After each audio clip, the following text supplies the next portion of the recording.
चशनीपुर नाम के एक गांव में एक स्कूल है। उस स्कूल में वैसे तो बहुत से बच्चे पढ़ते हैं, लेकिन ये बात उन दो बच्चों से जुड़ी है जो पहले तो एक दूसरे से नफरत करते थे, लेकिन देखते हैं आगे चलकर उन्होंने क्या किया। कहाँ पर है ये फर्नीचर? आज नजर नहीं आ रहा है।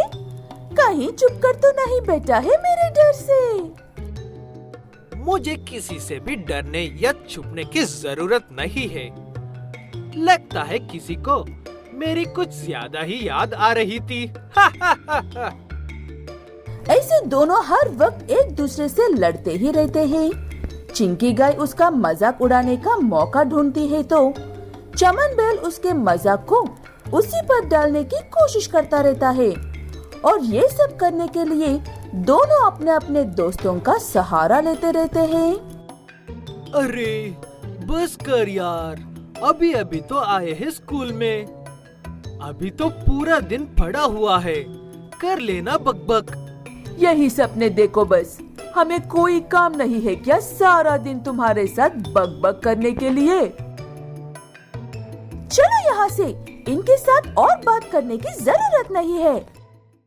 ऐसे चिंकी गाय और चमन बैल का जन्मदिन भी एक ही दिन आगे और पीछे होता है, और यही चिंकी के लिए साल में एक बार मिलने वाला सबसे बड़ा मौका होता है चमन बैल को उसकी औकात याद दिलाने का। मुझे भी ये बात पता है माँ, हम इतनी बड़ी दावत तो नहीं कर सकते हैं, लेकिन आप मेरे लिए एक छोटा सा झूठ तो बोल सकती हो ना? मैं उसकी पार्टी में नहीं गया तो सब अच्छा ही होगा, ना मेरा मजाक बनेगा और ना ही हमारा झगड़ा होगा।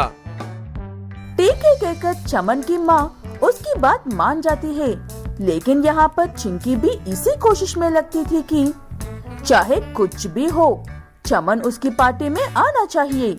इसके लिए वो चमन के पिताजी को इस्तेमाल करती है अपने पिता से विनती करके। चाहे कुछ भी हो पापा, चमन मेरी पार्टी में आना चाहिए। उसके पिता हमारे यहाँ पर ही तो काम करते हैं ना, उनसे कहकर उसे कैसे भी पार्टी में भेजने को कहिए।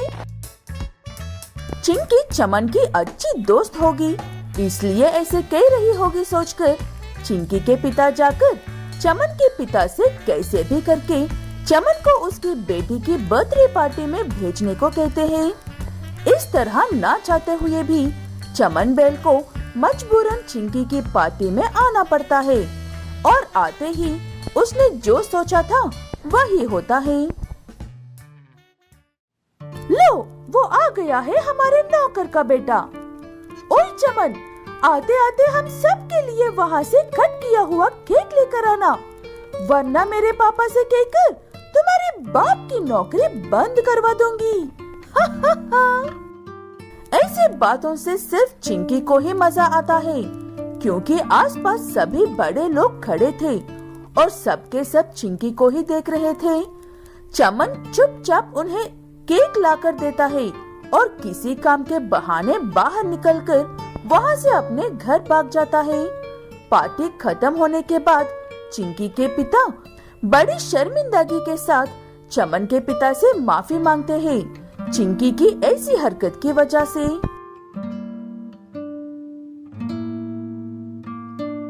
कोई बात नहीं है साहब जी, मेरा बेटा समझदार है, उसे बुरा तो लगा होगा, लेकिन कल उसका भी जन्मदिन है, एक छोटा सा तोहफा लेकर जाऊंगा तो वो खुश हो जाएगा, अब चिंता मत करो।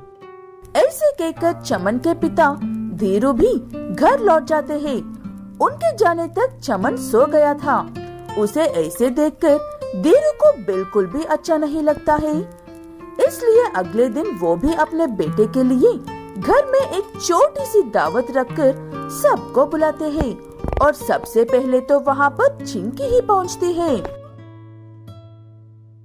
ये कैसी पार्टी है? ये कोई पार्टी है क्या? तुम तो गरीबों से भी बदतर हो। सच में तुम्हें अपना मजाक बनाना इतना पसंद है? मुझे तो यही पर अच्छा लग रहा है चिंकी। तुम्हारी पार्टी में लोग कब और कहां से आकर जाते हैं ये भी पता नहीं चलता है। यहाँ पर तो चमन के माँ बाप सबका अच्छे से ख्याल रख रहे हैं। देख रही हो ना बेटा, हमेशा तुम्हारे साथ रहकर तुम्हारा साथ देने वाली दोस्त को ही तुम्हारा व्यवहार पसंद नहीं आ रहा है।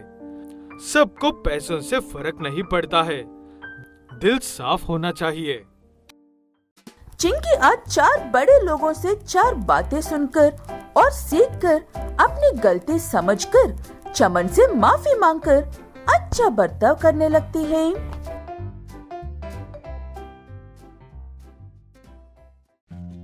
विभिन्नपुर नाम के एक गांव में दिल्ली नाम का एक बैल रहता है। दिल्ली के पिता की मौत हो गई थी, इसलिए उसकी माँ ने कुंदन नाम के बैल से शादी की थी दिल्ली के अच्छे भविष्य के लिए। लेकिन बात वैसे नहीं थी जैसा उन्होंने सोची थी। ये क्या कर रहा है दिल्ली? स्कूल जाने की तैयारी कर रहा है। और क्या, तुम ऐसे क्यों पूछ रहे हो? ये बात जानते हुए भी। स्कूल किसी और दिन चले जाएगा। आज उसे मेरे साथ जिस्म में काम पर आने दो। काम बहुत ज्यादा है। ले जाना है तो दोनों बच्चों को ले जाओ ना। घर में चुन्नू भी है, दिल्ली की ही उम्र का। इस बात का कुंदन कोई जवाब नहीं देता है और दिल्ली को ही अपने साथ लेकर जाता है और उसके खुद के बेटे को स्कूल जाने देता है। वो देखकर दिल्ली माँ को बिल्कुल भी अच्छा नहीं लगता है। दोनों बच्चों के साथ बिल्कुल भी एक जैसा बर्ताव नहीं हो रहा था। कुंदन खेत में दिल्ली से बहुत मेहनत करवाता है, इसलिए दिल्ली शाम को घर लौटने के बाद इतना थक जाता है कि बिना कुछ खाए और हाथ मुंह धोए ही जाकर सो जाता है। वो देखकर दिल्ली की माँ कुंदन से, मैंने तुमसे शादी दिल्ली के अच्छी भविष्य के लिए की थी, उससे ऐसी मेहनत ही करवानी है तो मुझे तुम्हारे साथ और रहने की जरूरत नहीं है। दोनों बच्चों में इतना फर्क बहुत गलत है। ऐसी बात नहीं है। आज दिल्ली को लेकर गया था ना, कल चुन्नू को लेकर जाऊंगा। मैं बस बताता नहीं हूँ, सब जानता हूँ। ऐसे कहकर कुंदन अपनी पत्नी को समझा लेता है और कही हुई बात के मुताबिक अगले दिन चुन्नू को अपने साथ काम पर लेकर जाता है। वो देखकर दिल्ली की माँ कुंदन पर सिर्फ थोड़ा सा भरोसा करती है, लेकिन शाम होते ही वो भरोसा भी खत्म हो जाता है। चुन्नू को देखकर साफ पता चल रहा था कि उसने एक पैसे की भी मेहनत नहीं की है। वो सुबह जैसे तैयार हो गया था अभी भी वैसा ही था, लेकिन इस बात पर दिल्ली की माँ कुछ भी नहीं कह पाती है। खाना लगा दिया है, सब आकर खा लो, ठंडा हो गया तो अच्छा नहीं लगेगा। पहले मैं और चुन्नू खा लेते हैं, काम करके आए हैं ना, थक गए हैं। तब तक दिल्ली को बाजार बेचकर नहाने के लिए एक साबुन मंगवाओ। दिल्ली उसकी माँ कुछ भी कहने से पहले ही पैसे लेकर खुद ही बाजार भाग जाता है। दोनों माँ बेटे बहुत दुखी थी, लेकिन वो अपना दुख किसी को भी नहीं बता रहे थे, एक दूसरे को भी नहीं। परेशान माँ एक दिन धोए हुए कपड़े सुखा रही थी, तभी उसे एक सांप काट लेता है और अस्पताल ले जाने से पहले ही उसकी मौत हो जाती है।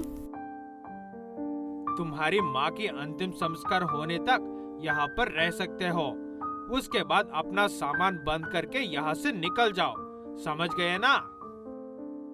ठीक है कुंदन जी, जैसी आपकी मर्जी, मैं चला जाऊंगा आपके घर से। ऐसे कहते हुए दिल्ली अपनी माँ के अंतिम संस्कार करने के बाद उस गांव को छोड़कर चला जाता है। दिल्ली की माँ चाहती थी कि वो बड़ा आदमी बने, इसलिए दिल्ली पढ़ाई पर थोड़ा सा ध्यान रखकर कभी का ध्यान व्यापार पर लगाता है। ऐसे समय गुजरता जाता है। दिल्ली थोड़ी सी ज्ञान और होशियारी से बहुत बड़ा व्यापारी बनकर गांव में लौट कर आता है। उसी गांव में पढ़ लिख कर पोस्टमैन की नौकरी कर रहा है कुंदन का बेटा चुन्नू। दिल्ली भाई, ये आपका घर है? आप तो बहुत बड़े व्यक्ति बन गए हो। माफ करना, उस वक्त में पिताजी की वजह से मैं बात नहीं कर पाता था। और अब ये मत समझना कि मैं आपके पैसे देखकर बात कर रहा हूँ।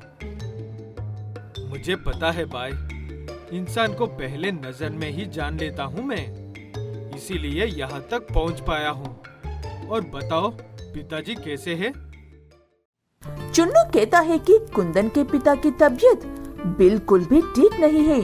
उसके हार्ट का ऑपरेशन के लिए जो पैसे लगेंगे, उन पैसों के लिए चुन्नू खेत बेचना चाहता है, लेकिन कोई उसे अच्छा खरीदार नहीं मिल रहा है। चुन्नू समय के साथ इतना स्वाभिमानी हो गया है कि कुछ भी हो जाए वो किसी का ऐसा नहीं लेगा। इसलिए किसी तरह अपना भाई की मदद करने के लिए दिल्ली ऐसे कहता है, मैं शहर छोड़कर इस गांव में इसीलिए तो आया हूँ मेरे भाई। हमारी माँ ने उस खेत में काम किया था। उस खेत के लिए तो मैं कितने भी पैसे देने को तैयार हूँ।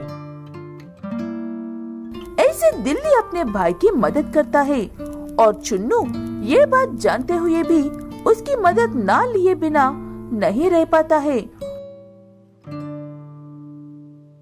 और जब ये बात पिता से कहता है तो उसे समझ में आता है कुछ सालों पहले उसने कितनी बड़ी बेवकूफ हरकत थी कहकर।